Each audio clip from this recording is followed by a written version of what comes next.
Hello and welcome. So in this video, we will learn about the transform origin.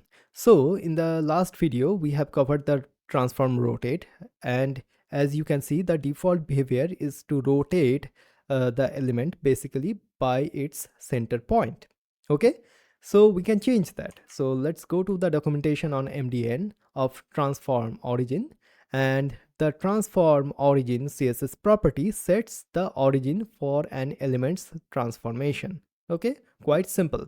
So the default one is the transform origin, which is the center one. Okay, now if I click on this one, so right now the transform origin is set to top left.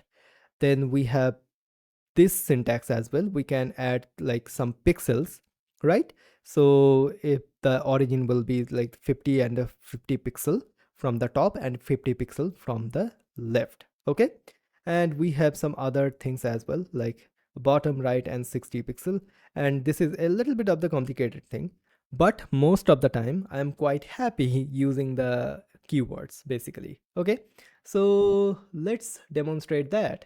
So we have this one, right? So we have this second box, right? So we have the transform to scale Y, and also I can add a rotate as well. So rotate of 45 degrees.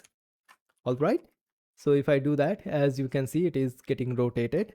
And now what I can say like transform origin set to bottom right. Okay, if I do that, then our square is getting rotated from the bottom right corner. Okay, so I hope that makes sense. So in this way, we can change the origin of the transformation while rotating. And as you can see, we can add multiple transform by adding a space, and then we can add the other transform here, right? So we can add multiple transforms by this syntax. Okay, so this is basically that. So this is the transform origin CSS property, which sets the origin for the transformation, and most of the time it is quite used with the rotation, basically like the rotation transformation. Okay, all right, so this is transform origin property in CSS.